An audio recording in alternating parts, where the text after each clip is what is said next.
Здравствуйте! В этом видео рассмотрим использование инструментов панели исправления в программе SolidWorks. Панель исправления или рецензирования, в зависимости от русификации разных версий, содержат инструменты для создания и редактирования рецензий в деталях, сборках и чертежах.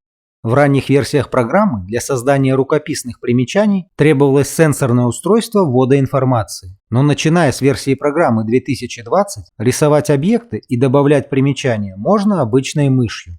Получить доступ к инструментам панели исправления можно несколькими способами. Сама кнопка исправления есть в панели «Анализировать».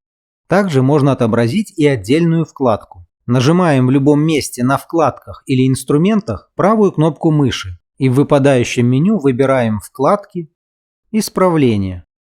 Отдельная вкладка появилась. Можно отобразить папку в дереве. Для этого нажимаем «Параметры», «Настройки пользователя», «Feature Manager».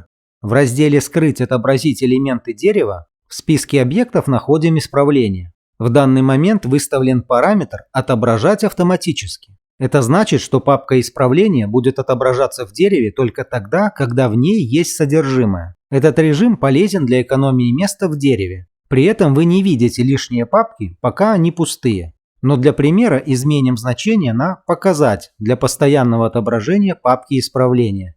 Нажмем ОК. В дереве появилась пустая папка Markups или исправления. Перед созданием первой рецензии модель нужно сориентировать в удобном положении для исправления. Для запуска режима рецензирования нажимаем в дереве правой кнопкой мыши на папку исправления и выбираем «Вставить исправление». Или на вкладке исправления нажимаем одноименную кнопку. Набор инструментов в панели зависит от подключенного устройства. Кнопка «Сенсорный ввод» недоступна для несенсорных устройств. По умолчанию включен инструмент для рисования мышкой. Можно предварительно настроить толщину линии или изменить цвет линии. Выбираем нужный цвет и далее регулируем толщину линии. Далее зажимаем левую кнопку мыши и рисуем указателем, например, стрелку. Если кнопку мыши отпускать, то каждая линия будет отдельным объектом. Рисуем любые объекты – фигуры, рамки или текст в меру своих способностей к рисованию. Чтобы удалить нарисованный ужас, нажимаем инструмент «Стереть» и, зажав левую кнопку мыши, проводим по отдельным объектам. Чтобы изменить нарисованные объекты, нужно нажать кнопку «Выбрать» и указать отдельный объект. Если зажать клавишу Ctrl, можно выбрать несколько объектов. А уже выбрав объект, можно изменить его цвет или толщину, а также удалить с помощью клавиши Delete. Инструмент «Заметка» позволяет добавлять текст к нарисованному исправлению. Указываем место, и появляется стандартная панель «Заметка». Далее вводим текст заметки. Можем изменить шрифт заметки, высоту шрифта, цвет и другие параметры. Затем заметку можно переместить в нужное место. Чтобы сохранить рецензию, нажимаем «Закрыть исправление на панели» или в графической области.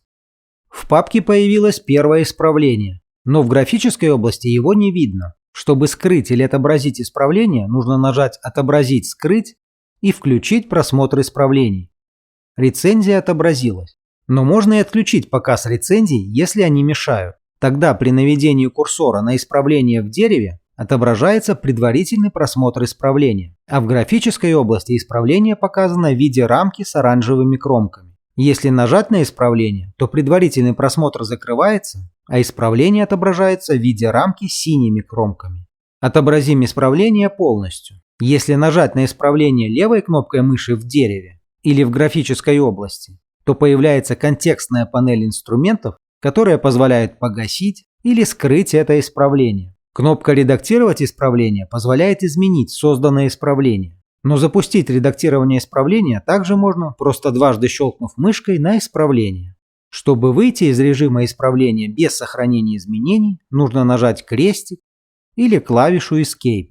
Далее попробуем изменить ориентацию модели. Зажимаем колесико мышки и вращаем. Уже при небольшом угле поворота исправление становится полупрозрачным, но остается видимым, пока не отпущено колесико мышки. Завершаем вращение, и исправление скрывается. Нужно повернуть модель обратно в близкое к начальному положению для отображения заметки. Это происходит потому, что исправления по умолчанию привязаны к начальному виду модели. Примерно как двухмерный эскиз, нарисованный на прозрачном стекле. Чтобы не вращать модель в поисках самой заметки и ее нужной ориентации, достаточно нажать на исправление в дереве, и модель повернется. Или можно нажать кнопку ориентация на всплывающей панели, и модель повернется в положение, в котором было создано исправление. Осталось рассмотреть последний инструмент во всплывающей панели. Это экспорт исправлений. Но сначала создадим еще одно исправление. Ориентируем модель и рисуем условную фигуру. Далее закроем второе исправление. Выбираем нужное исправление и нажимаем кнопку «Экспорт». Выбираем папку, задаем имя файла и выбираем из списка нужный формат документа.